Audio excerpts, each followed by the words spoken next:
จะสบายดีหลังจากเขาใส่เกี่ยวกับบันไดแล้วเขาจะมาเบิ่งว่าแอคเคาท์เขายังบ่ทันมีแต่เขาได้แนะนำการเปิดการบันทึกลงในแอคเคาท์ในบันไดแล้วอยู่ในนี้แอคเคาท์อันนี้แอคเคาท์ของอาจารย์เอาลงใส่ไว้แล้วเขาสามารถแอคเคาท์เซตติ้งหรือว่าสวิตช์แอคเคาท์ก็คือสลับแอคเคาท์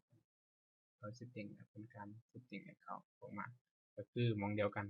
ครับคำว่าไฟล์เขาเข้าได้ทั้งสองวิธีนึงกดเข้ามารอบราวตัวนี้มันจะมีให้เราเลือกก็เป็นไฟล์แล้วก็มาไฟล์ account setting ตัวนี้จะมีเราสามารถออกจากระบบได้ออกจากระบบมันบ่ให้ออกจากระบบนั่นนะ can remove window account remove ออกจากโปรแกรมเขาถามว่าต้องการ remove cancel ออกไปเนาะแล้วเราสามารถเปลี่ยน account ได้เอาลองมาเปลี่ยน account สวิตช์ account มันจะให้เราใส่อีเมลเข้าไปแล้วก็ใส่อีเมลเข้าไปเลยอันนี้คือตอนทำอีเดอร์ถ้าเรายังบ่ทันมี account ก็สามารถเข้ามา account แล้วมาเพิ่มใส่เพิ่มอีเมลใส่อีเมลนี้ต้องเป็นอีเมลของ Hotmail นะถึงสามารถใช้งานได้ใส่ Outlook ก็ได้เป็นค่ายเดียวกันเลย Gmail คือสิบ่ได้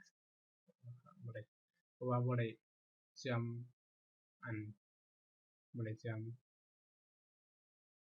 ในการใช้งาน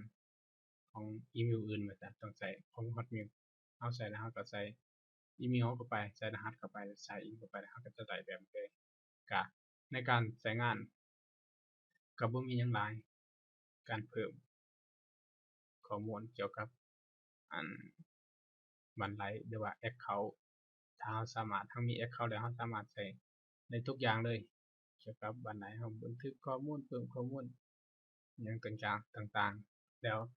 วิดีโอต่อไปนี้เราจะได้มาแนะนำกับ Add Service Add Service ตัวนี้เป็นการแชร์ข้อมูลเนาะแชร์ข้อมูลลง Facebook ลง YouTube ลง